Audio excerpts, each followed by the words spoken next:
Chapter 27. Subject, Fleet Leader Barilyn Onaya. Species, Oyan. Ship, RSV Nolbaranil. Location, Rigara. The Nolbaranil is one hell of a ship. She's been in service for 45 years and only been disabled once. Over the course of her life, she's had many modifications which have turned her into the absolute killing machine that she is today.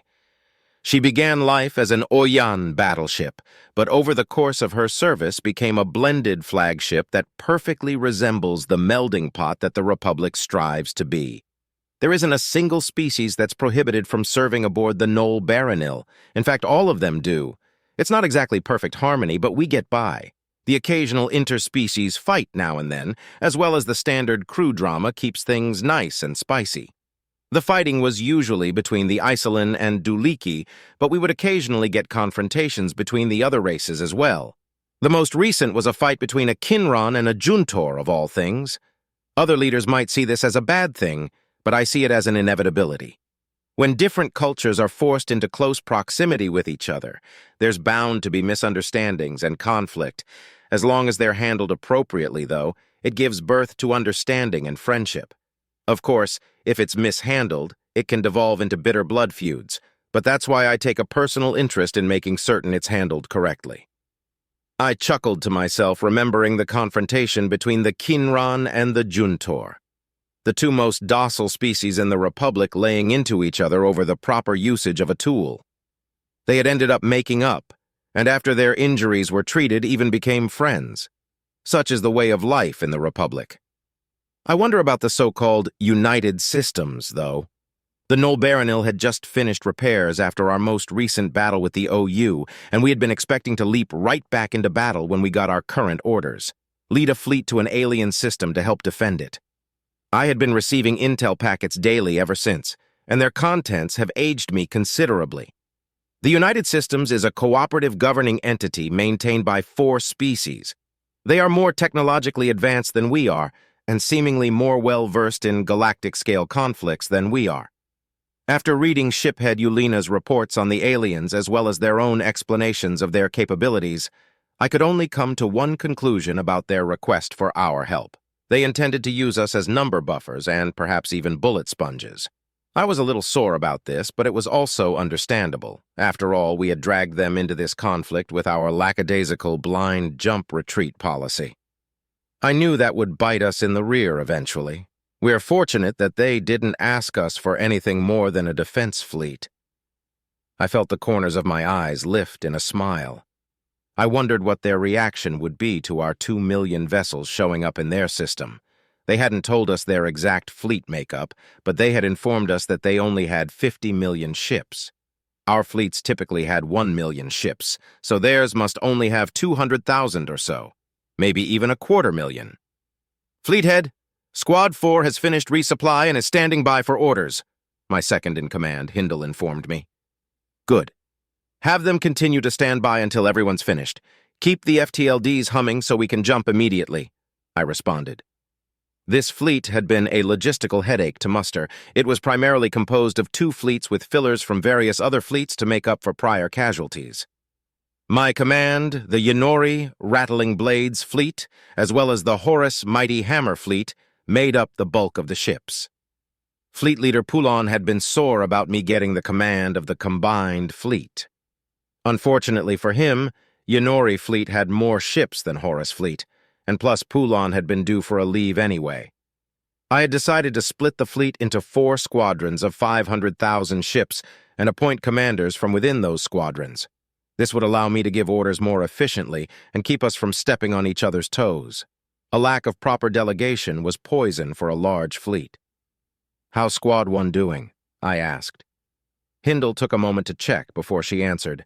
They've nearly finished the installation of the U.S. TAC map on their command vessel and are about 3/4 done with resupply. We're on schedule.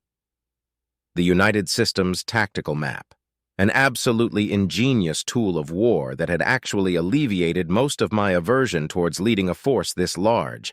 It uses a subspace communicator to sync ship sensors and display the information in an easy-to-access and user-friendly interface. It was like being able to see through the eyes of all your individual soldiers at once. Or at least, that will be the case once they're finished being installed. The Republic had purchased more than enough units, but we didn't have time to install them aboard every vessel. The plan is to install them aboard the command vessels, jump to Sol, then install them into individual vessels when we have the time. We would be doing this 100,000 ships at a time, so we would constantly have 1,900,000 fielded. Even with them only aboard the command vessels, it would give us a larger advantage than we've ever had over the OU. The Republic's TAC map relied on an individual vessel's own sensors to display information and only updated once every 3 seconds. And the interface was archaic and required special training to be able to use properly. There had been a lot of pressure to update the damn system, but the Senate always found something else to spend the budget on. But with this upgrade, our time to fire will drop because we'll be able to gather a firing solution quicker, and our shots will be more accurate because we'll actually know where the enemy is rather than extrapolating their position. And with how intuitive it was, I didn't have to worry about my commanders having difficulty with it. I was excited to put it to use. Fleet Head. A U.S. destroyer just exited warp and is hailing us, Intel Head Salen said. Are they transmitting video? I asked. Yes, sir. Return the favor and put them on screen, I ordered. A holo display flared into life and I was treated to a visual of an alien wearing black full-body armor. I recognized him from his description in the Intel briefings I had received. Director 3, I presume? I asked. Yes, I am here to coordinate with you regarding the defense of Sol, the armored human said. Excellent. I don't like popping in without an escort, I said with a smile. I was briefly worried that he might not realize that I'm smiling. Most sentient species smile with their mouths, but Oyans smile with our eyes, due to the beak. Thankfully, the human laughed, setting my mind at ease. Yes, that's understandable. However, I'm unable to return to Sol with you. I will be jumping to a different system altogether. My apologies, he said. Not an issue worthy of an apology, Director. May I ask why? The United Systems has a specific doctrine regarding warfare against xenocidal threats. Due to my position as an upper echelon commander and Sol being the primary target of aforementioned threat, I am not allowed to enter the system until the threat is resolved, he responded. The intel regarding the United Systems had surprised and excited me, but then the intel regarding the OU came in. I wish I could say that the Omni-Union being xenocidal came as more of a shock, but unfortunately that information perfectly answered a lot of questions that I had. Instead of being shocked, I had grieved for my brother who had been aboard one of the trade stations that the OU captured earlier in the war. I know it was foolish, but I had been holding out hope he was still out there somewhere. I consoled myself with the fact that I now had closure regarding his death, and my family would be able to have a funeral for him.